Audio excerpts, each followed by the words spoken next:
കുമാർ കോൺഗ്രസ് സഹയാത്രികൻ നമുക്കൊപ്പം ചേരുന്നു. എൻ ശ്രീകുമാർ, ജില്ലാ പഞ്ചായത്തുകൾ ആർക്കൊപ്പം എന്നതാവാം സംസ്ഥാനത്തിൻ്റെ ഭരണമാറ്റത്തിൻ്റെ സൂചന നൽകുക. തദ്ദേശ തെരഞ്ഞെടുപ്പിൽ നിർണായകമാക്കുന്ന ഘടകവും അതുതന്നെയാവാം. കഴിഞ്ഞ തവണ നമ്മൾ കണ്ടതാണ് ഇടതുപക്ഷത്തെ സംബന്ധിച്ച് കേരള കോൺഗ്രസ് ജോസ് കെ മാണി വിഭാഗത്തിൻ്റെ ഒരു പിന്തുണയോടെ മധ്യ കേരളത്തിൽ അവർക്കൊരു മേൽക്കൈ ഉണ്ടായി എന്നതാണ് പൊതുവിൽ വിലയിരുത്തിയത്. അത് കോട്ടയം ജില്ലാ പഞ്ചായത്തിൻ്റെ കാര്യത്തിലൊക്കെ വളരെ കൃത്യവുമാണ്. ഇത്തവണ കോൺഗ്രസിൻ്റെ ആലോചനയിൽ കൂടുതൽ ജില്ലാ പഞ്ചായത്തുകൾ കയ്യിൽ വരുമോ?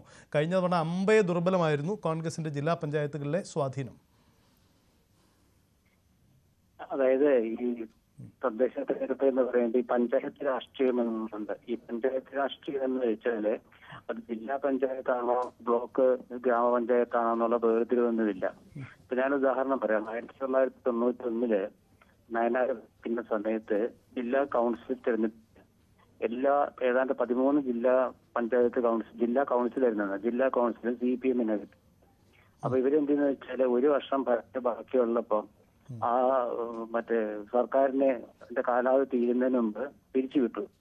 അന്ന് VS അച്യുതാനന്ദൻ മുഖ്യമന്ത്രി ആവാൻ ചെയ്തെന്നൊക്കെ ഒരു ആക്ഷേപം ഉണ്ടായിരുന്നു. എന്തായാലും ഇലക്ഷൻ കഴിഞ്ഞപ്പോൾ LDF തോറ്റുപോയി. അപ്പൊ ജില്ലാ പഞ്ചായത്ത് എല്ലാ ജില്ലാ കൗൺസിലും ഏതാണ്ട് CPM-ഉം CPI-യുമാണ് ഭരിച്ചിരുന്നത്. പക്ഷെ അവർ തോറ്റുപോയി. അപ്പൊ അതാണ് അതിന്റെ കാരണം. ഇതില് ദേശീയ അടിസ്ഥാനത്തിലും സംസ്ഥാന അടിസ്ഥാനത്തിലും അതുപോലെ തന്നെ പഞ്ചായത്ത് അടിസ്ഥാനത്തിലൊക്കെ നടക്കുന്ന തെരഞ്ഞെടുപ്പില് രാഷ്ട്രീയം എന്ന് പറയുന്നത് എല്ലാത്തിലും ഉണ്ട്. അത് ഗ്രാമപഞ്ചായത്തിലുണ്ട്, വാർഡിലും ഉണ്ട്. പക്ഷെ വാർഡിലേക്ക് വരുമ്പോൾ അതിന്റെ ഇതെന്താന്ന് വെച്ചാൽ ആ വാർഡില് ആ വ്യക്തിക്ക് രാഷ്ട്രീയത്തിനപ്പുറമുള്ള സ്വാധീനത്തോടെ കണക്കാക്കപ്പെടും. കാരണം 10 വോട്ട്, 15 വോട്ട്, 20 വോട്ട്, മാക്സിമം ഒരു 100 താഴെ വോട്ടിനൊക്കെയാണ് ജയിക്കുക. അപ്പൊ അവിടെയും രാഷ്ട്രീയമുണ്ട്. രാഷ്ട്രീയം എല്ലായിടത്തും ഉണ്ട്. പക്ഷെ സംസ്ഥാന നിയമസഭാ തെരഞ്ഞെടുപ്പുമായിട്ട് ബന്ധപ്പെട്ട് അതിനെ കൂട്ടിയിണക്കാൻ പറ്റില്ല. പിന്നെ വേറൊരു വിഷയമുള്ളതെന്ന് വെച്ചാൽ ഈ ജില്ലാ പഞ്ചായത്ത് തെരഞ്ഞെടുപ്പിൽ പൊതുവെ UDF-ന് എപ്പോഴും ഒരു ക്ഷീണം സംഭവിക്കാറുണ്ട്. അല്ലെങ്കിൽ ഒപ്പത്തിനൊപ്പം എന്ന രീതിയിലാണ് എത്തുക. ഞാൻ ചോദിച്ചത് ഈ ജില്ലാ പഞ്ചായത്തുകളുടെ ഫലം വരുമ്പോൾ സംസ്ഥാനത്തൊരു രാഷ്ട്രീയ മാറ്റത്തിന്റെ സൂചന പ്രകടമാവുമല്ലോ. അപ്പോൾ UDF-ന് ഒരു പ്രതീക്ഷ ഉണ്ടെങ്കിൽ നൽകേണ്ട ഫലം ജില്ലാ പഞ്ചായത്തിൽ തന്നെ ഉണ്ടാകും. ഞാൻ വിശ്വസിക്കുന്നില്ല. കാരണം ജില്ലാ പഞ്ചായത്തിൽ ഇപ്പൊ UDF-ന് അനുകൂലമായ ഒരു നിലപാടുണ്ടെങ്കിലും നിയമസഭാ തെരഞ്ഞെടുപ്പ് അത് അതേപോലെ കാണണമെന്നൊന്നുമില്ല. കാരണം ജില്ലാ പഞ്ചായത്ത് എന്ന് ഞാൻ പറഞ്ഞല്ലോ, ജില്ലാ പഞ്ചായത്താണെങ്കിലും ഗ്രാമപഞ്ചായത്താണെങ്കിലും നമ്മളെ സംബന്ധിച്ചിടത്തോളം പഞ്ചായത്ത് ഇലക്ഷൻ എന്ന് പറയുമ്പോൾ ചെറിയ വ്യത്യാസമുണ്ട്.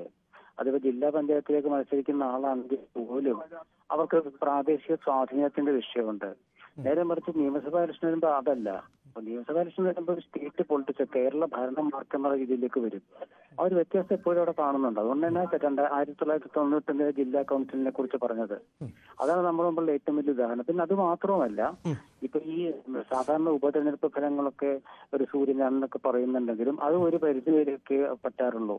അതും പൂർണ്ണമായിട്ടുണ്ടാവുന്നില്ല. കാരണം ഈ അരുവിക്കര ഉപതെരഞ്ഞെടുപ്പ് നടന്നപ്പോൾ 10,000-ലധികം വോട്ടിനാ ശബരിനാഥ് ജയിച്ചത്. പക്ഷെ പിന്നീട് വന്ന ഇലക്ഷനില് ഉമ്മൻചാണ്ടി തോറ്റുപോയി. അപ്പൊ ഇങ്ങനെ ഒരുപാട് വിഷയങ്ങളുണ്ട്. പക്ഷെ ഇപ്പോഴത്തെ ഗുണം എന്താ വെച്ചാൽ ഒരു 10 വർഷം തുടർച്ചയായിട്ട് ഭരിച്ച ഒരു ഗവൺമെന്റിനെ കുറിച്ചുള്ളൊരു വിലയിരുത്തലുണ്ട്.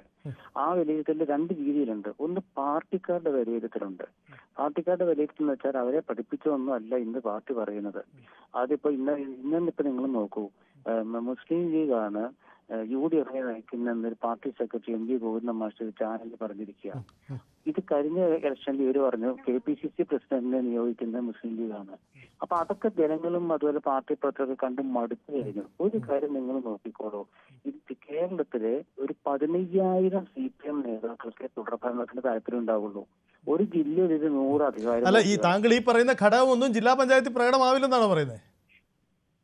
ജില്ലാ പഞ്ചായത്തില് രാഷ്ട്രീയം ഉണ്ടെങ്കിൽ തന്നെ ആ രാഷ്ട്രീയം നിയമസഭാ തെരഞ്ഞെടുപ്പിനുള്ള സൂചനയായിട്ട് കാണാറില്ല. പക്ഷെ ഞാൻ പറഞ്ഞു അതിന്റെ ഇത്തവണത്തെ പ്രശ്നം എന്താ വെച്ചാല്, ഇത്തവണ ജില്ലാ പഞ്ചായത്ത് ഇലക്ഷനും അതുപോലെ തന്നെ നിയമസഭാ ഇലക്ഷനും തമ്മിൽ വലിയ അന്തരമില്ല. കാരണം ഡിസംബർ മാസത്തിലാണ് ഏതാണ്ട് ജില്ലാ പഞ്ചായത്ത് നമ്മുടെ തദ്ദേശ തെരഞ്ഞെടുപ്പ് ഏതാണ്ട് പൂർത്തിയാകുന്നത്.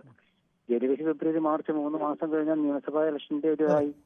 അപ്പൊ അവിടേക്ക് ആ ഒരു ഘട്ടത്തില് ഒരുപക്ഷെ ഈ ഒരു നിലപാടില് UDF-ന് അനുകൂലമാണെങ്കിൽ ആ നിലയ്ക്ക് LDF-ന് അനുകൂലമാണെങ്കിൽ തന്നെയും അതിൽ മാറ്റം പ്രതീക്ഷിക്കാം. കാരണം വെച്ചാൽ കേരള ഭരണത്തിനോടുള്ളവരുടെ ജനങ്ങളുടെ എതിർപ്പ് നമ്മൾ 2 തെരഞ്ഞെടുപ്പില്, അതായത് നമ്മുടെ നിലമ്പൂർ കണ്ടു, പാലക്കാടും കണ്ടു.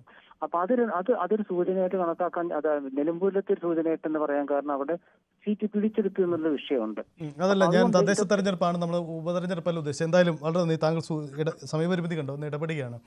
എന്തായാലും ജില്ലാ പഞ്ചായത്ത് തെരഞ്ഞെടുപ്പുകളടക്കം കൃത്യമായ രാഷ്ട്രീയ സൂചന സംസ്ഥാനത്ത് ഭരണമാറ്റത്തിൻ്റെ ഉണ്ടെങ്കിൽ ആ സൂചന നമുക്ക് പ്രതീക്ഷിക്കാം. വരുന്ന ദിവസങ്ങളിൽ തന്നെ തെരഞ്ഞെടുപ്പ് പ്രഖ്യാപനമുണ്ടാകും. നവംബർ മാസത്തിൻ്റെ അവസാനം ഡിസംബർ മാസത്തിൽ തെരഞ്ഞെടുപ്പ് നടക്കും. നമുക്കറിയാനാവും കേരളത്തിൻ്റെ ഭരണ സൂചനകൾ എങ്ങനെ, ആർക്കനുകൂലം, UDF-ന് തിരികെ എത്താൻ കഴിയുന്ന സൂചന തദ്ദേശ തെരഞ്ഞെടുപ്പിലുണ്ടാകുമോ? കാത്തിരിക്കാം, കാണാം.